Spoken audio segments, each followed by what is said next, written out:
Hey K-drama fans, we are back with our review of Tale of the Nine-Tailed episodes 11 and 12. Let's jump in.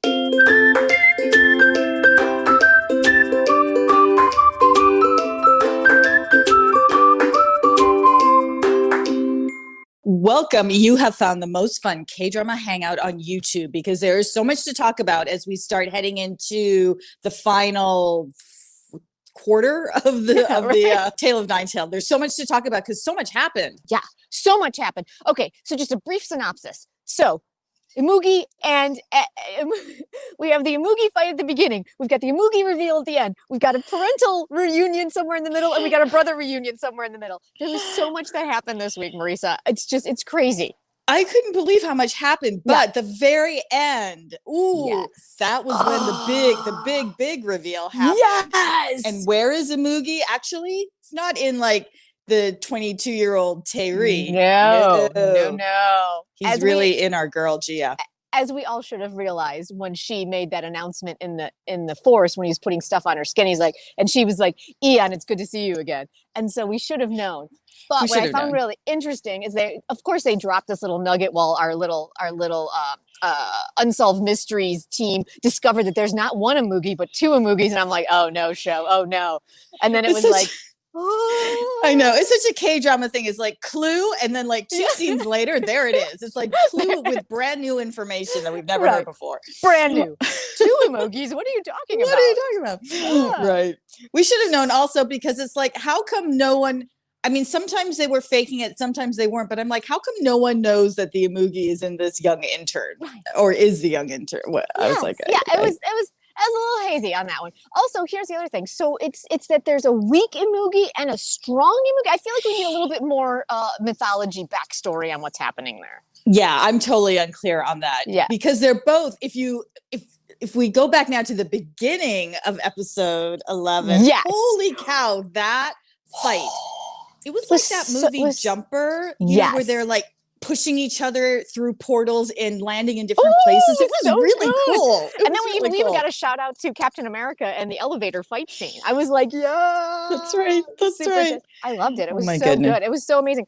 It was just, I loved it. And then the Imugi, I mean, even if he's a weak Imugi, not badass, like just horrible, like 136 suicides, like what is happening? Like, wow, show dark. The show does. I will say this about the show: the show has hung on to its creepy and kind of horrific elements even to the end, and so that's been really exciting for me. Yeah, he moves really quickly from like strategy to evil strategy to evil strategy because now he's taking out Iran, which was actually that was really I thought one of the strong points in these two episodes was the connection between the brothers again, and that he is. Yeon is there for Iran. I agree with you. That was probably my favorite story point this whole time is that they did the cross and the double cross to get, and I was like, oh yeah, because at first I was like, oh Iran, no pumpkin, no, and then I was like, because he never misses. No, he never does ever. Oh my god, it was so good. But then our poor girl Uri, who then stabbed Iran. I'm like, Iran is just. He's just what do you call that? The punching bag of the show. I know. But then your snot-nosed kid turned out to be, which is terrible. And that was really dark. That he knows how to treat wounds. Yes. You know why? But, that's so sad. God! But the way he just laughed in Eon's face when he was like, "What are you doing here?" And he was like. It's like, I love him so much. I love him so much. It's really funny. That was really good. That was really good. I love this kid. Freaking love this kid. And then the one beat that, I mean, we talked about this before we started to shoot, but the beat that I thought was a little bit clunky was we finally get the reunion with the parents. And it was just kind of like Chinese lanterns, the parents are back. I know. Wait, what? I know. And now he gives them a car, and then he gets, that was a pretty funny scene. Now that was how wildly he misinterpreted. I know that tip. And then he gets the third degree at dinner, like every other, suitor. It's like I wasn't sure. And then the baby pictures come out, and it was a little clunky. And rushed, do we dare say rushed? I mean, everything else has been paced out so well I have to say, that's definitely a quibble of mine this week. The pacing seemed odd. Yeah, it seemed really odd. And it almost seemed like they wanted to get the parent thing out of the way. And they were kind of like, let's just get it out of the way because it's kind of taking away from the main story. And so, yeah, I felt like the pacing of, and they kept having to throw it in the middle of all the rest of the storytelling. Right. And so that brings up something that I find really interesting because we just found out that this show is going to go on a hiatus for a week to make sure the ending is in top-notch shape. And so I wonder if they, even as they were writing it, realized that they have run into some problems. I think so. Maybe they were rushing through the editing. So what that means for us, K-drama lovers, is that next week, the show's not airing. In 2 weeks, it's going to come back, and that'll be our final 4 episodes.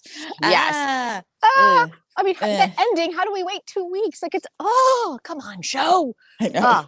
I know. So obviously, you guys, there's a ton to talk about because we haven't even gotten into what the Imugi whispered into everybody's ear, right? Oh, theories abound, right, Marisa? Right. Yeah. Because he didn't whisper it to Yuri. He just said, I want to kill. Exactly. But for the snail bride, the vet Shinju, What did he say? I don't know. I don't know. So join us on Sunday, guys, where the K-Drama Clubhouse is live and we get to throw out all these theories and talk with you. And it is super fun and we love doing it. We run through our entire currently airing K-Drama Watchlist. So until then, we're the K3. I'm Jen. I'm Marisa, and you are part of this K-Drama Clubhouse, so be sure to smash that like button, hit subscribe, and hit the notification bell. And also check out our YouTube page because you can set a reminder now so that you can join us on Sunday live when we talk about so much more. So much more. And we'll go ahead and throw that link right here for you if you want to just jump on there and hit that reminder. And we'll see you next time. Bye. Bye.